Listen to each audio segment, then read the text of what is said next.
Good morning. Welcome to Wednesdays with Willa. I am your host, Willa White, and this is my weekly podcast show that airs on Wednesday mornings at 10 a.m. Eastern on my Facebook page, Willa White Medium. It also goes out on the Lilydale Assembly Facebook page as well as my YouTube channel.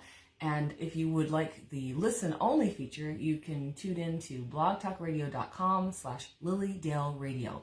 I'm one of the Lilydale Radio shows that you can listen to throughout the week, so I encourage you to take a look at those. This is year 7 of episodes of Wednesdays with Willa. So you've got lots of archived videos of the show that you can go and listen and view again. I have many great guests that come onto the show, and we talk about spiritual topics relating to either spiritualism, mediumship, healing, faith, family, or more.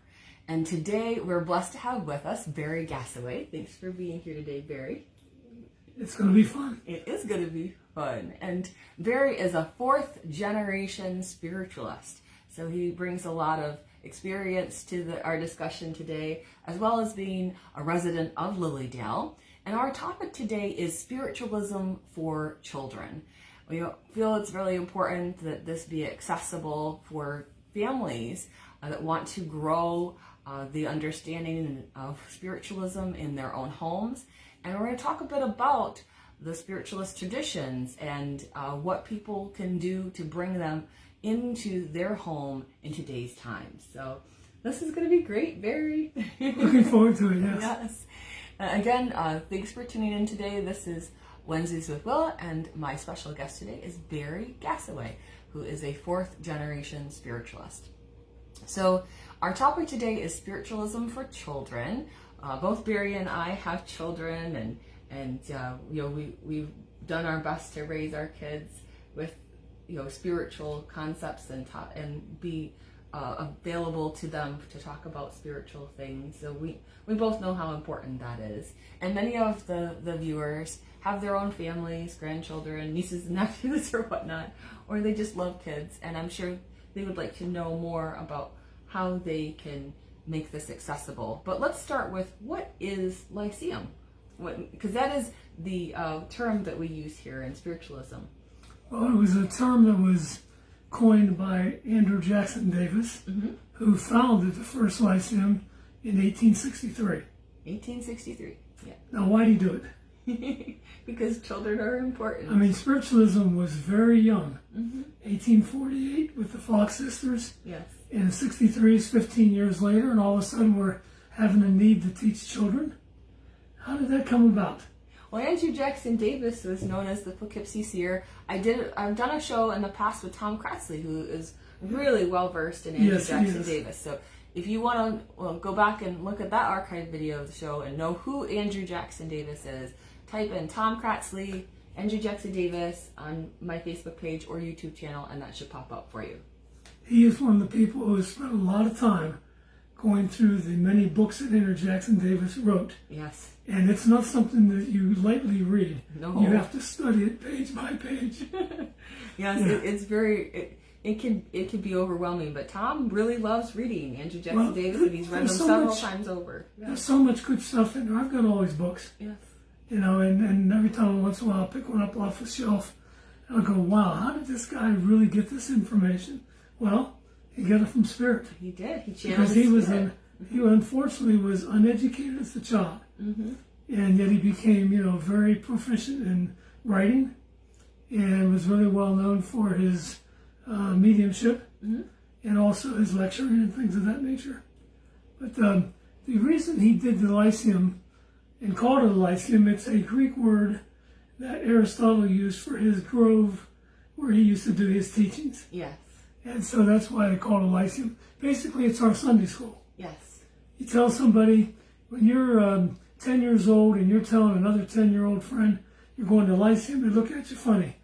And they say, this is Sunday school. Oh, Sunday school. Yeah. I understand that. I understand the term. But the question is, why did he do it? It's because he was able to envision, through his mediumship, how they were teaching children in the spirit world. He also was very much, how can I say it, displeased with the way the teaching of children was going on in his time. He thought it was more indoctrination because most of the education back in that day were founded pretty much by religious groups. And they wanted to make sure you didn't go from one group to another group. So they indoctrinated you very early on. And he thought that was terrible. He said we should be talking about natural law. We should be talking about nature. And he saw the things that they were teaching spirit children. And he said we need to teach this on earth. So he came up with the idea of the Sunday school called the Lyceum. And his idea was, it was a plan to educate children from the early childhood to adult. And it's important. You, like I say, you've got children, I've got children. I don't know your children, you don't know my children. My children never caused me any problems. And, you know, in the years when they were growing up, there was a lot of opportunity for children to have problems. And I think it was because they had a set of core values that they learned from our basics of spiritualism. Yes. Yes. And that's the important part. When I was growing up in the Spiritualist church, I was a happy kid. And a lot of my friends weren't. And they kind of wondered why I was happy. Yes. Well, I had a set of beliefs. I understood who I was early on. I understood the concept of God. I understood that I had a lot of help going on with spirit, around me all the time. Now, I'm not a medium, so I wasn't fortunate enough to be able to see spirit like you do and other mediums do. But I understood the concept of guardian angels, and I understood the value of being able to reach out in prayer, when there was need. I wasn't a prayerful child, though. I thought that was cheating. I should be, personal responsibility, right? Oh, if I need help, why do I need help? One of our principles is about being responsible for your acts. So I didn't pray a lot. Well, fortunately, I didn't have to because, again, I had a very good family. We were at church 2-3 times a week. We were a happy family. So we didn't have a lot of issues and problems from that standpoint. I think the thing that I learned in Lyceum early on, and I was there from the time they carried me in there. And the first class, you could start when you were 2 years old. From 2 to 6 was a class. And the first thing they taught us about was character. How to respect your parents. How to respect yourself. They wanted you to be able to understand the difference between right and wrong. And believe me, if you got off on the wrong foot in a church setting, it wasn't just your parents who took care of you. Oh, that's right. You had an extended family. A church family. A church family. It was really nice. And all the children understood, that what was expected of them in a way of behavior. And every week we would get another lesson about, what we should be doing in life. Striving forward in positive ways. In very positive ways. The interesting part about early on, we talk about teaching spiritualism to children. Yes. It's very difficult to understand a lot of things early on in life because you just don't have that comprehension that you have as an adult.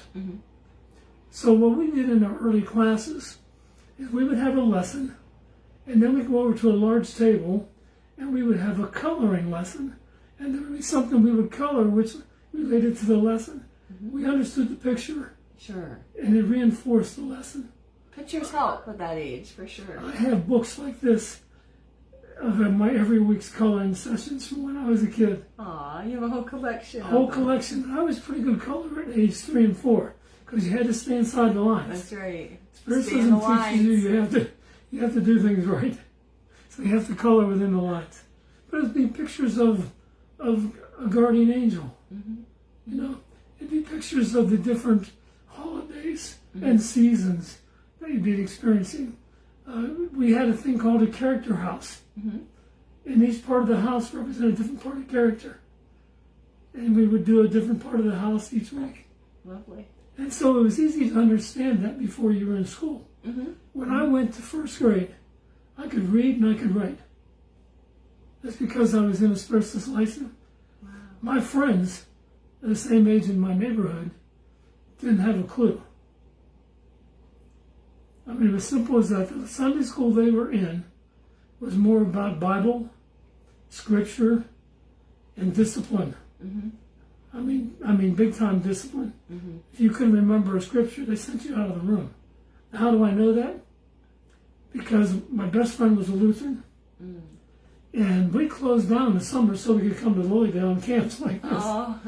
And he couldn't understand why we weren't going to church. Mm-hmm. So he asked me to go to church with him. So I went to Sunday school with him. Mm-hmm. It was terrible. Oh, a very different world. Definitely. It's a different world. I did that for a few weeks. And finally I thought, gosh, these children are not being treated well. They really weren't. And they were good people. There's no reason why they shouldn't. And it's probably on a case-by-case basis, church-by-church basis that is definitely part of that. But in terms of the Spiritualist Sunday School and Lyceum, as you said, there are certain principles that they learn in that Lyceum. And I thought it would be great to share with everyone. I thought I could read out some of those Spiritualist principles. I think it's good to know that our principles is our core beliefs. Yes. And it was given to us from Spirit. Mm-hmm. And it has been this way for a long, long time. Exactly. And if you understand, like our first principle, and you go through these, if I were to tell my 5-year-old we believe in infinite intelligence, they would look really strange at me. They'd be like, what is I was that? like, oh, we believe in God. Oh, God, understand that. Yes. So they simplified the principles so that the children early on could comprehend what the other adult principles were. Yes, it's Maybe really. you could share this. I will, and those of you who are familiar with the adult spiritualist principles that are recited at church services, you'll just think on some of those as I read this off to you. This is again a simplified version for children so that you can easily understand. So we believe in God is the first one. We believe that God is expressed through all nature. True religion is living in accordance to nature's laws. We never die. That's an important one. That's a lot easier to understand than personal identity continues after change called death and so forth. We never die. Yeah. The change called death. Yeah, that's how the terms are. Number 5, spiritualism proves that we can talk with people in the spirit world, which is such a beautiful thing. Such a beautiful thing. And occasionally, there'd be some children who said, yeah, I know, I've got a friend that I play with every day. Yes. That wasn't me, but we had some kids that did that. And that's, it's beautiful to know that that's accepted and that it's part of the belief system that was shared, that is shared with children.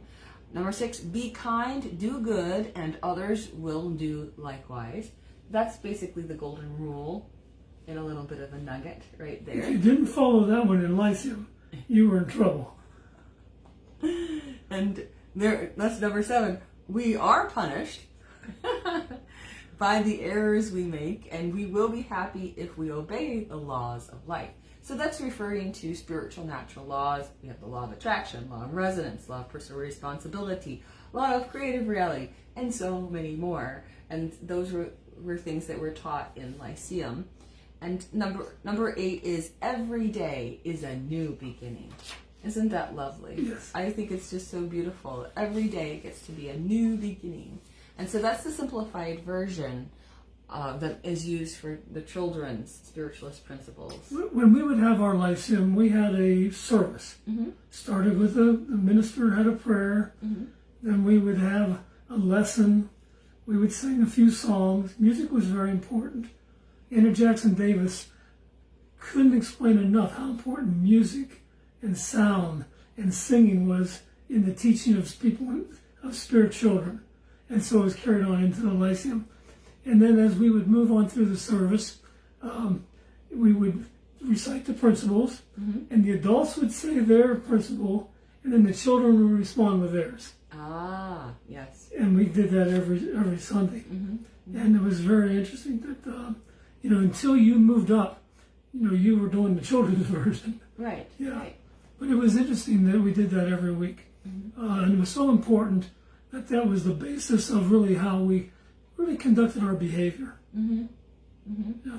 Well, you're having that shown to you by the adults, but then also it's being cemented by having that recognition of the godly way of being. And even if it's just once a week, if people run through those principles, it's a reminder to themselves, their conscious self, that they are a soul and that they can react and handle the life around them as a soul instead of just a knee-jerk reaction. So Yes. really essential. Well, what Andrew Jackson Davis saw was, he saw the Sunday school in the spirit world, if you will, divided up in groups, age groups, Yes. and spirituality. Mm-hmm. Well, our Lyceum is divided up into age groups. I'm not so sure about the spirituality sometimes. But anyway, and as each group, when I was in the Lyceum I grew up in, once you turned 7, you went to the next group. Mm-hmm. And once you turned 11, you went to the next group. Mm-hmm. And when you turned 14, you went to the next group. Each group was taught at a different level. We didn't get the adult version until we were in the 14 age group. Mm-hmm. Up until then, we were still reciting in our classes, Sure. The children's version and understand it. And once we get to that age, we'd understand a little more in depth what we were talking about from that standpoint. I thought that was very important how they progressed, if you will, and it's called the Children's Progressive Lyceum for a reason. Yes. And the different classes were geared so that you could comprehend and understand what was being taught to you. Mm-hmm. And again, the interesting part about our Lyceum that I noticed in difference in the Lutheran, I'm not picking on Lutherans, they're good people. Yes, they are. Is that we were asked our opinions. Mm-hmm.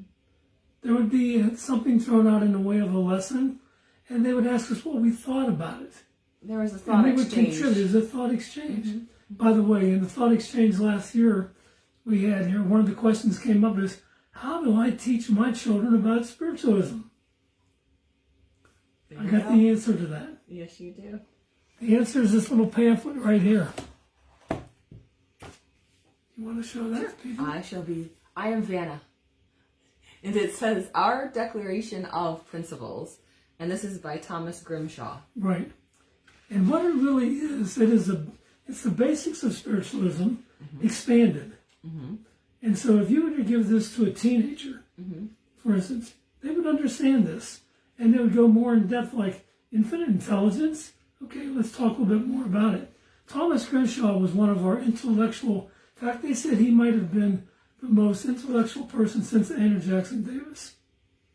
And he became, at one point in time, the Lyceum superintendent. Mm-hmm. He also was the president of Morris Pratt at one point in time. He did a lot of this kind of writing. Mm-hmm. And at one point, I believe he might have been also the president of the NSAC. But Thomas Grimshaw was one of our pioneers that was really vested in education. Mm-hmm. He picked up the torch from Andrew Jackson Davis and said, we need this. Every church should have a Lyceum. Mm-hmm. And if you were out there and you're saying, gee, my church doesn't have one. Our classes weren't huge. We would have anywhere from 4 to 10 people in a class, children in a class. Mm-hmm. We do that over a lot of times. We have one of the largest Lyceums in the country from that standpoint. And at one point in time, actually, it was in Wheeling, West Virginia, the Way Memorial Temple. Sure. Reverend Way was an interesting person because when he was a teenager, his best friend died. It wasn't long after he died that his best friend showed up, and they talked every day. Beautiful. And he told his family about it, and they kicked him out of the house. Oops. Literally. This is what happens when the families are not kicked him out of the house. Yeah. The mother of the child who died took him in. So he became, a medium early on. But he just didn't stop there. There was a Spiritualist Society in Wheeling, West Virginia, before there was a church. Mm-hmm. And that was kind of the progression of spiritualism. Family circles, Spiritualist societies, organized churches. Right. They had him as their first medium. But he was taught by Moses Hall in a school in Ohio. Mm-hmm. So he was well educated. Some of the more spread information. He eventually came to Lilydale, had a home over here on Marion Street, and was a vice president of the board at Lilydale until he died. So he understood the value of the Lyceum early on, understood the value of a child having an experience, a teenager having an experience of a friend dying, yes, leaving him physically, but being able to communicate. Right. So the important part of what we have in spiritualism is this is going to happen to you. And it's not just going to happen to spiritualists. That's right. This is the way it is. It was very interesting that the Lyceum, there are pictures in our church of our Lyceum when he was the main minister. And it's hard to get everybody in a picture. That's how many people were there. We're attracted to Well, I mean, it was an everyday, it was an every week situation. And so he really understood that. So you can start off very small. Right. And you can possibly attract. grow it if you want. Well, and there are, for instance, I know right now, I'm like a little bit like Andrew Jackson Davis. I'm not happy with our education system. I wish that our children were being brought up according to our principles, with a set core beliefs early in life, understanding the golden rule and practicing it every day. We wouldn't have the problems we have now. We would not have them. There are temptations out there in the world. You got to understand how to handle those. If you don't have the proper education, you're not going to know how to handle them. It's interesting. When I grew up, it was a blue-collar, environment, which led to a lot of I wouldn't call them gangs, but neighborhood cliques that were kind of confronting with other neighborhood cliques and stuff like that. There was a lot of opportunity to go the wrong way. A few of my friends did, unfortunately. Not too far off the path, but they were not considered good children. A couple of clicks where they shouldn't have been. And you didn't want to belong to those. And there was no question I didn't want to lead my life that way. I knew the difference. If I had, my parents would have really stepped in and said, no, this isn't going to happen.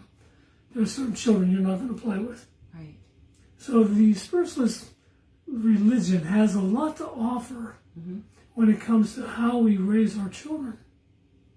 Because there's no question you're a product of your environment. We know, psychologists have told us by the time we're 6, 7, or 8, the majority of who we are is in us already. Just think about that. Yeah, that's why it matters what children are exposed to, and Exactly. we need to keep them wholesome as long as we possibly can.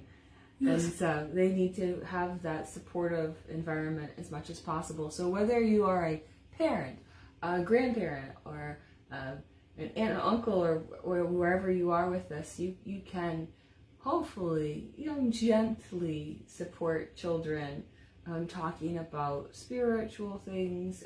I know it was so crucial to me in my growing up years that my parents were very supportive of spiritual experiences and talking about dreams and understanding moral code. Those things were really essential to our growth, and being able to talk about spiritual healing and mediumship and all of those things as absolutely normal within our family home group.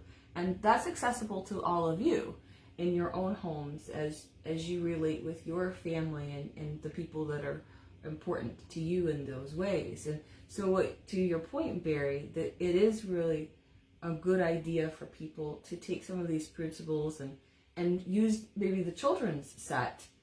Yes, understand them first. To understand them first, and then be able to discuss those with children at an age-appropriate level. I know we were talking about how when the ages 2 to 6, but could you share with them that when they move up to past age 6, then they start going into the elementary classroom, and that's where they start to learn about the Fox sisters, that family, modern spiritualism. Yeah, they still do the children's version of the Declaration of Principles. The lessons primarily, again, going back to Andrew Jackson Davis's vision, is about natural law and understanding nature. It was also important that children were involved in the activities of your church, your community, your school. Right. And part of the growth is because you participate in these. So I can remember as a child having to every Easter and every Christmas participate in our church's children's program. Yes. Where you had to get up and recite a poem or sing a song, or you had to do something. Public speaking on your own, yes. And there's quite, some kids are really good at memorizing long poems. Now, recitation used to be a thing that people did for school. It was very important. It was really important for learning and kind of getting into the mode of memory, but also I feel that's a good knowledge point for people to have. And we don't have that now. Yes. Reciting things like that early on. And of course, the other part of that, let me back up just a little bit. Part of the problem spiritualism has had is that we're kind of a religion that attracts older people. This is true. That's been happening since day one. This is true. Okay? And why do we attract older people? Because they have, for instance, when I was growing up, all my friends, my parents, all but one grandparent, were on Earth. So, we had our interaction. By the time you become a grandparent, all your friends are not necessarily around you. You start losing spouses and parents. You want to know where they are. Yes. And spiritualism will give you some direction on that. So we have people coming to our church in their 40s, 50s, 60s, and older. That's the normal. Because they were trying to communicate. That's why people come to Lilydale primarily. Someone will come here for the first time. And we don't understand that sometimes because we've been here all our life, so to speak. Yes. Is that this is a first-time experience. Had they been raised in a spiritualist lyceum, and some that come here have, they understand the whole 9 yards. Right. But that's rare. So what really happens in the spiritualist religion is that by the time you're at that age where you've lost family, and of course early on we were more fortunate in a strange way. Children died early because of disease. And families, instead of having 3 or 4 kids, would have 10 and 12 kids. Both sides of my family, my mom's family, there were 10 of them. But only 7 survived. And so there were 3 that were in spirit. Right. And so when you go into a situation back in the 1800s, when you would have children all the time, because there was no such thing called as birth control. It was called, we'll have a child every year. That's right. And of course we needed them because they would help us out. And I would say that takes us into a different discussion, but yes, death was a bit closer to people. Yes. It wasn't something that they were as separated from as today's society, in my opinion. We are a bit more separated from in a close way. People don't know how to deal with what they're presented with when it does hit for the grief. And so it's good that we have, the resources of spiritualism. To give you an example, death and dying is a spectator activity until you're about 7 or 8 years old. When you reach 7 or 8 years old and you happen to go to a funeral, it's like, that could be me. Yeah, it's just prior to that, it's like, whatever it is. Depends on the child, but yes. Yeah. By that point in time, so it's so important that in our spiritualist lyceums, we understand our principles and we never die. Because at some point in time, you're going to have this, and one of the greatest fears of all people is, are they going to survive? Right. And where are they going next? If there is a next. Survival of the personality after so-called death. And so many people in traditional religions are asked to believe, there's something else, but it's on faith alone. You know, we're not going to expose you to any of this. You know, faith alone will tell you there's something good. There's also a bad place. And we as spiritualists know that there are no real bad places. These states of consciousness. Yes, there are, and Enter Jackson Davis had a vision of everything in spirit. If you talk to Tom, you ought to have Tom in every other month. I know. Talk about another part of Enter Jackson Davis. He experienced an area of spirit called Dhyaka. It was a shadowy experience for people who on earth didn't do quite as well as they should have in their lifetime. And they were kind of not elevated to a level of spirituality when they moved on as other people could have been. We understand that in spiritualism. And the good part about it is the doorway to Reformation is always open. And there are ministering angels that we understand from our Lyceum teachings that their sole purpose in their spirit life is to help these people out of these shadowy experiences into the light. And you don't get that in traditional religion. No. You really don't. And so spiritualism has so much to offer early in life. You know, if you look at like going through the classes, participating in these holiday events, that was a growth experience. Yes. When it came to come time to participate in your grade school experiences, I had no trouble doing that. That's right. Barry's been doing public speaking since he was just a wee little nugget. Very small. Yes. I gave my first lecture from a podium at age 16. Look at that. See? Yeah. When I was 16, I was invited into one of the adult classes to tell them what I had learned. To say, what have you learned through all this? We've been teaching. What have you learned? And I just told them what I had learned. I said, you got to do this on Sunday morning. Everybody needs to hear this. And so a few weeks later, there I was. And all I was doing was sharing my experiences of what spiritualism had taught me. Yeah, giving people the encore. Yeah, you move on to the other ones. Like, you get into a class a little bit further down the road, say when you're 14. And I've kind of outlined some of these because I wanted to share them, you know, with people along the way. You start talking about other things more in the nature of, first of all, the adult principles version. Then you talk about spiritualism as a religion. Yes. You get involved in talking about mediumship and healing. You talk about the Bible and other sacred books. And you talk about comparative religion. I want to share with you the fact that I was so fortunate and didn't know it at the time. Some of my early Lyceum teachers were some of the teachers that wrote the lessons. Melvina Hotzak was my teacher in this class. She wrote most of the lessons.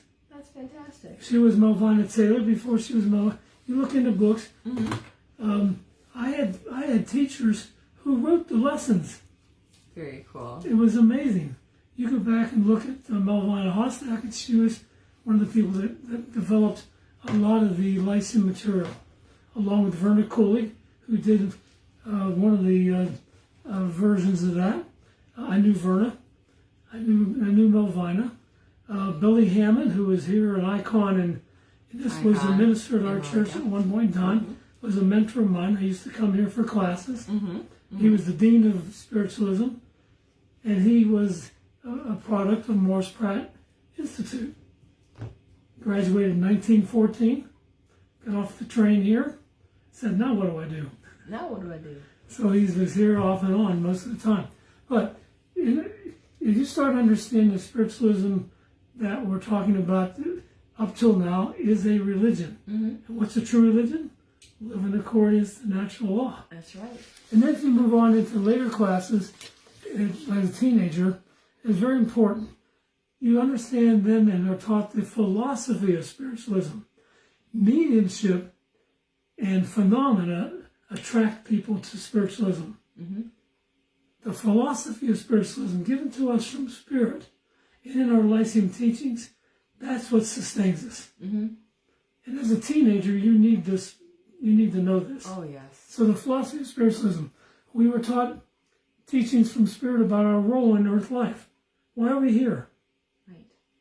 what are we doing here? Virtues to adopt in our daily life. And Aristotle was the first spiritualist because his whole thing was virtues. Yes. Simple as that. Most of our teachings, by the way, are Aristotelian. Mm-hmm. There's no doubt about it. He also understood your relationship to God, your family, and friends. Mm-hmm. Relationships when you're a teenager become very, very important.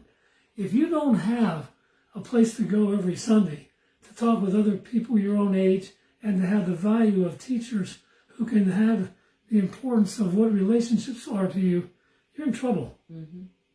You have a purpose and life choices that you have to work with. And you get this in a spiritualist lyceum. I think it's really beautiful that has been laid out so easily for people and accessibly for folks in the Lyceum program. And it is important that we instill virtues in our children, whatever age, and that they, kindness, forbearance, and it goes beyond manners. It goes into a way of being so that they can really be in that space of acting, as I said before, as a soul, from that soul space, using their soul senses and accessing the philosophy is really important. The philosophy of our religion is second to none. Mm-hmm. I mean, it is almost classic Greek philosophy. It's interesting, Aristotle is one of my favorite philosophical heroes. He wasn't necessarily concerned about the next life. I found that to be unusual because Socrates mm-hmm. and Plato were heavily into the next life. They were. Mm-hmm. But Aristotle was saying, like, you're here now, this is how you need to behave, and this is it. And interesting enough, I think the early spiritualists, when they had their circles and they had their societies, they opened up to the mediums who were doing trance, and spirit teachers were coming in saying, here are the lessons you need to learn. Mm-hmm. And it wasn't just something that people decided upon their own. Our religion and our teachings and our Lyceum teachings came directly from Spirit. Spirit guided all the way. It didn't come from the Pope. It didn't come from a cardinal. Right. It didn't come from Constantinople. It came from Spirit. Mm-hmm. And it opened you up to your full potential. And don't you think that that's a big part of spiritualism? That spiritualism it makes God accessible in a one-on-one basis rather than having a go-between like a priest necessary for you to understand about God. You can develop your own personal relationship with God, with that infinite intelligence, and frame your life in such a way. Well, the interesting part about that is God is not a man sitting on a throne who's going to judge you when you cross over. Mm-hmm. Christianity will not have you believe anything different than that. That God is, a judgmental type of God. To understand that God is... Only certain versions of Christianity. Majority of them. If we would talk about Christianity in the large sense, not necessarily some of the branches of it. Yes. But to understand that there's more to God, he's not a person. Mm-hmm. He's not going to judge you. He's there to help you. And this is his universe, and you're part of it. Mm-hmm. And to understand it's important. I think also as we move through in the Lyceum movement, as we moved into young adult age, we were taught about leadership. Mm-hmm. How to apply the knowledge that you had. Talked about how to be a role model with your character as to what you did, not what you said, but how you acted. Yes. Contributing as a good citizen to your community.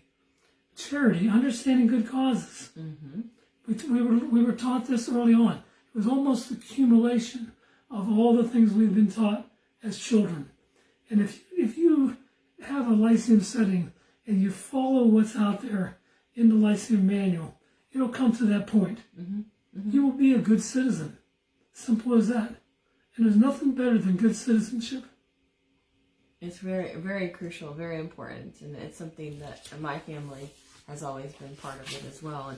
And when Barry's referencing the Lyceum manual, the National Spiritualist Association of Churches, NSAC.org, does have the Spiritualist Lyceum manual. And you can reach out to the NSAC office through email or phone to order a copy if you want to. I believe it's like $15 for the Lyceum Manual. And again, that goes from little kids on up to adults as far as Lyceum. It is being rewritten, as far as I know. They're going to go at some point. They'll be available another rewrite. But if anybody's interested in being able to utilize some of these materials, then that's a good resource for you. If you're wanting to, I have a very old one here. Oh, he's got a It is not much different than the revised versions. Right. It's amazing. The basic of this stuff is all in here. There's no question about it. But say the Lyceum Manual. Yeah, but that is available. Also, when we mentioned this Declaration of Principles, this is available to be purchased from NSAC as well. Mm-hmm. Yeah, it's only $2.25 or something like that. And it's just a tremendous introduction, if you will, to spiritualism. Yes, and having that as a resource is important, especially if you're wanting. But I guess my goal, a big goal with this particular show, Spiritualism for Children, is to make this a bit more accessible for people, because many people do not have access to spiritualist churches where they live. If they do have a spiritualist church, it's unlikely that they have a Lyceum program going at this time.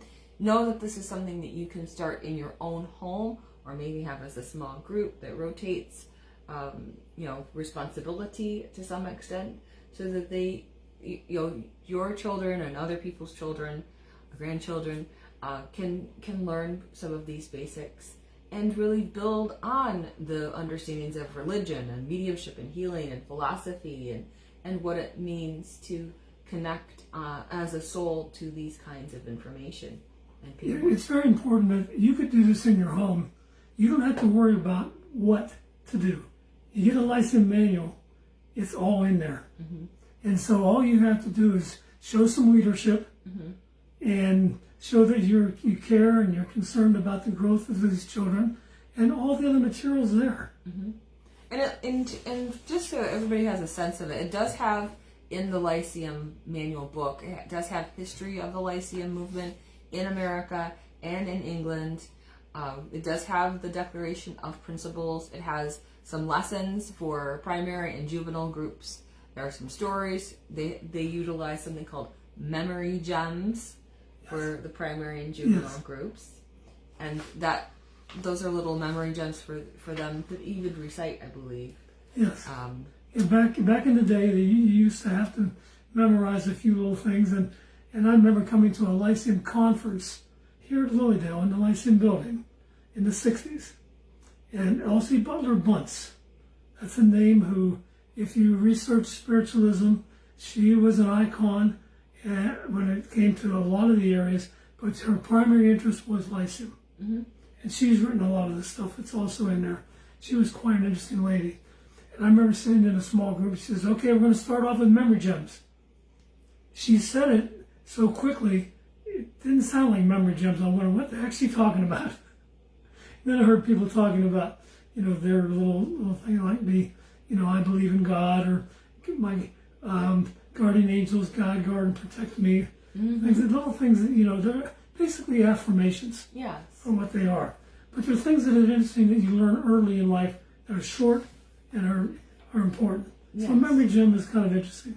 Yeah, I think that's a good term for it too, because when I am needing something, a lot of times I will have something that pops into my head that I've read or that I've heard other people say that have been uplifting and inspirational, and it's good for children and adults to be able to access those things.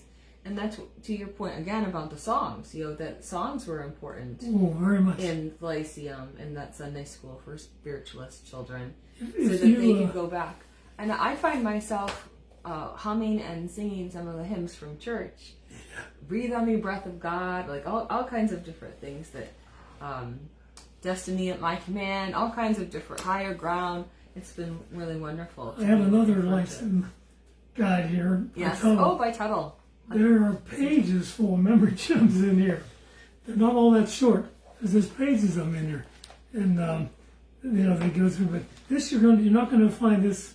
I don't think for sale anywhere. You're gonna have Probably not. You're going So to some come of the across books one of that those. get referenced on the show, you can't find anymore because they've become ancient books that are not accessible. So hopefully people will continue to share information. Maybe there'll be a reprint of some of that would be nice. Great.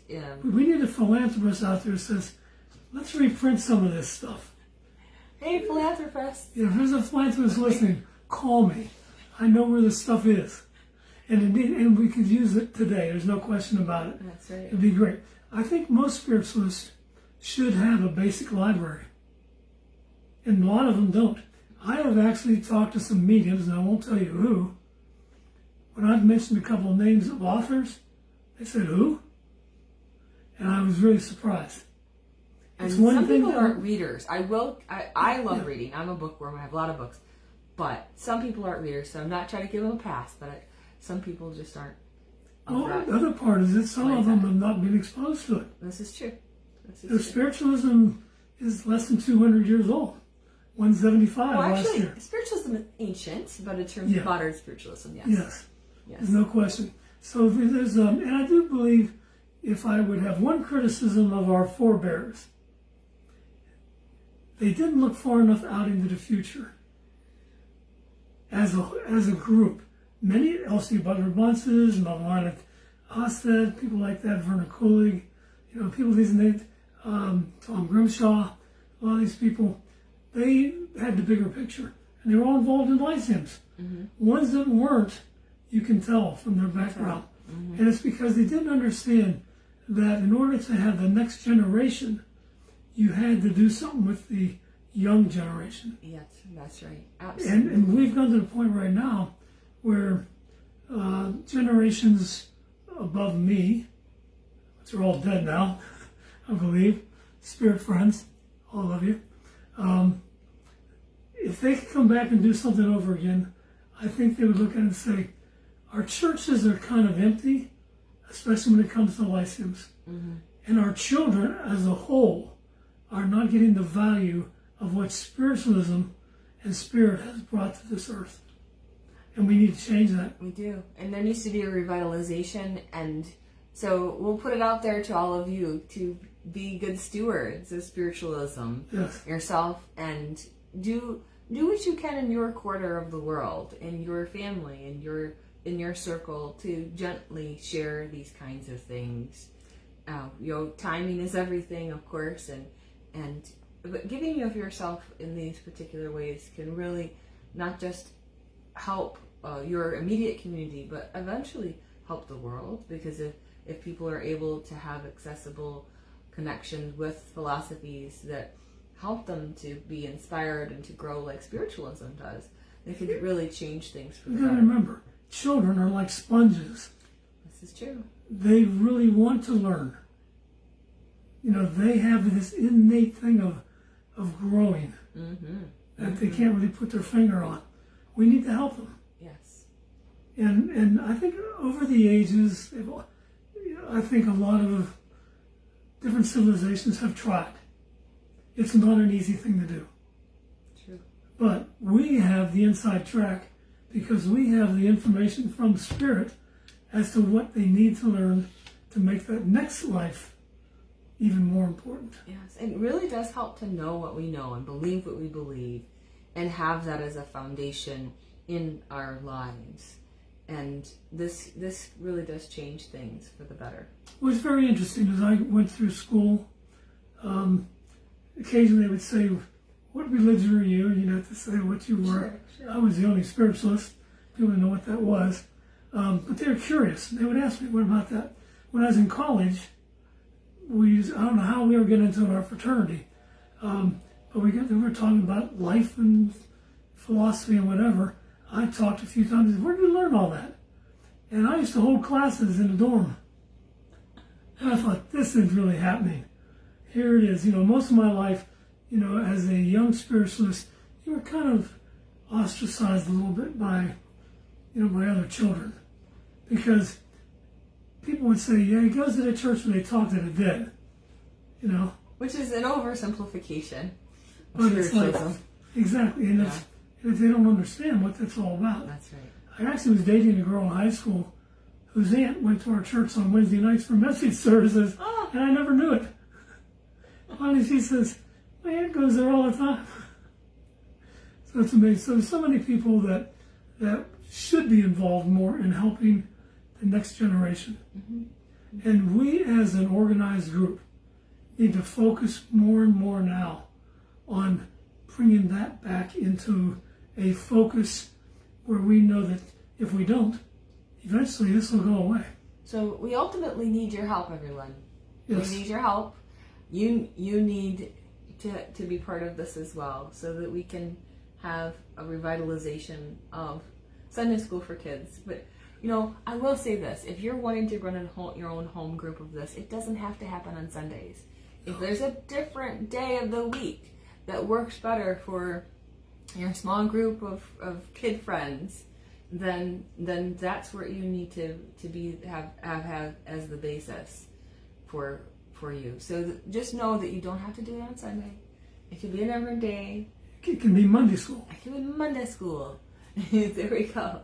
And so that you don't feel the pressure of those things, but that you can instill some of these virtues, some of the tenets of spiritualism, so that children can be raised in an environment that is supportive if they sense or connect with spirit, loved ones, or with angels, or if they're interested in healing.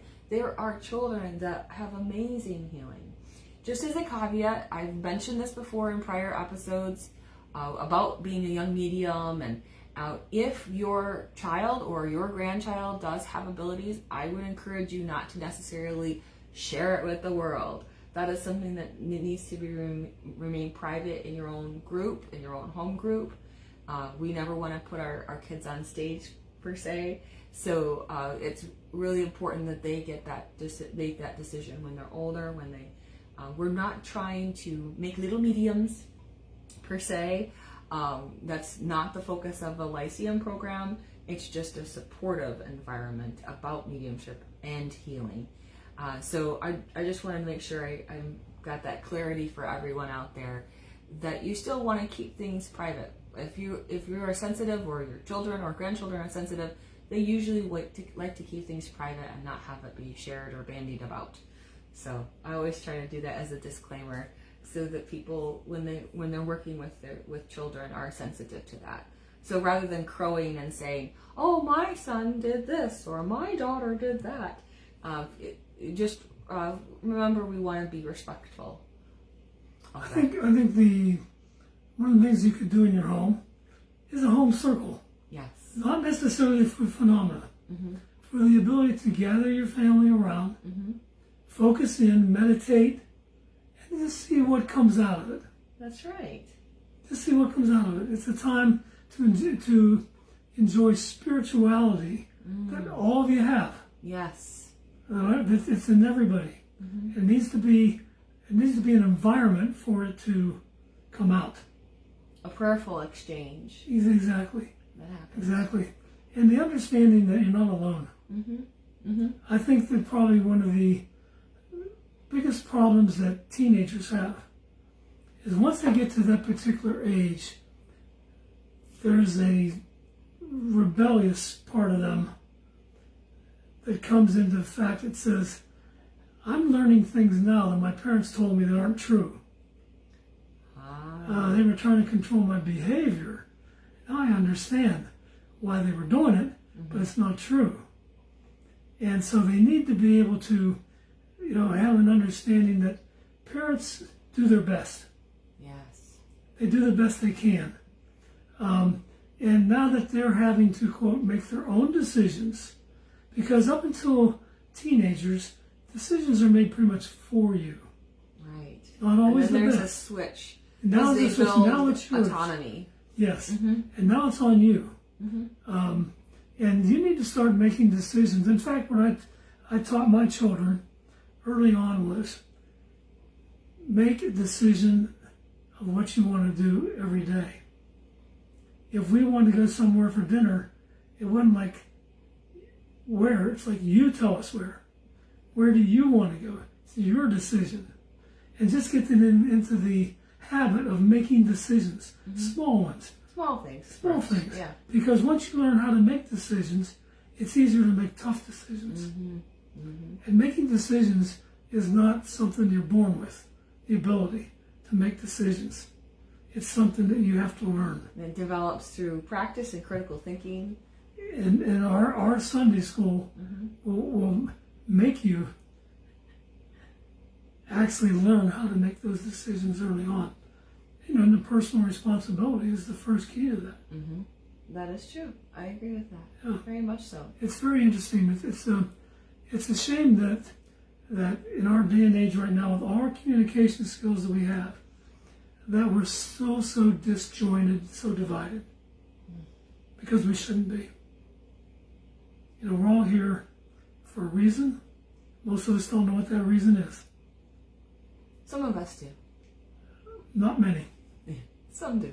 I do think that it's something that with spiritualism, as people find it, whether, as Barry was talking before, when people are 40, 50, 60 on up, is where they usually come to spiritualism pretty in a hardcore way, because they've had a grief experience and then a trauma, or they've had a good spiritual experience that's ignited their soul. There are all kinds of reasons, but we need to support the younger people that are going through their journey as they develop their intuition, as they develop their interaction of buffering energy with other people, and how to reasonably set energetic goals for themselves.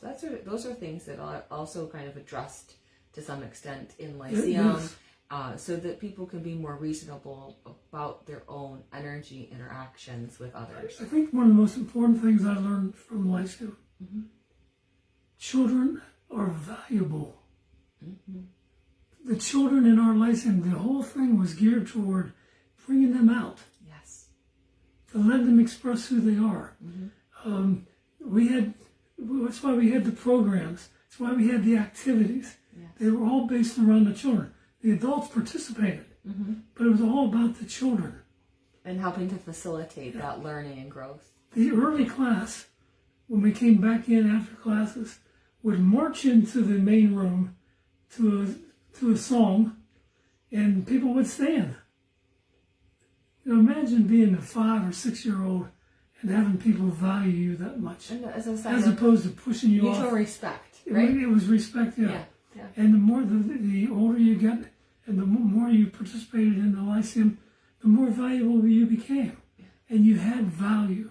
And I think a lot of times people don't understand that children need that sense of self-esteem and value, and spiritualism gives you that. Oh, beautiful. Beautifully stated. Well, I know we need to wrap things up. And any last thoughts that you wanted to share with folks before we close for today? Well, I wish Andrew Jackson Davis was still here. He saw things that most of us aren't going to see and never saw. It was nice to convert it into an organized form of a Lyceum. Can't thank him enough for that. From that standpoint, we need people to take his place. As simple as that. And it's going to be a hard thing for it to happen. But there are a lot of gifted people out here. We have a lot of talent within spiritualism today. Yes. It really needs to push on. Beautiful. Beautiful. Thank you so much for being here today, Barry. It's enjoyable. It's great to know that there are resources for people who are wanting to develop things more for themselves, but also for children. Spiritualism is not just for adults. It is for children. You just have to have it at the correct level and keep it developmentally appropriate. And that's what the Lyceum program is able to help guide people. You will kind of get in the weeds if you don't have some guidance system with those things. And it's important that things are given to children in the right timing. And that's what I like about the what you shared with us today, that there is a timing to things. It's the parents' responsibility to create the environment. This is true. They don't have to be the everything teaching or whatever. You need to create the environment so people can grow. Absolutely. Young people. And there is a good future to be had if we all step to the plate and do some of these good things for the children, for the next generations to come. So thank you everyone for tuning in today. Really appreciate all of you sharing, liking, subscribing, so that this can be shared with other people, so that they can perhaps be inspired to grow spiritualist understandings in their own families and in their own circles. Thank you for being on the show again, Barry. I really appreciate it so much.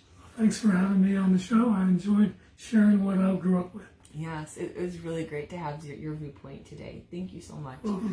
All right, everyone. Have a wonderful day. God bless.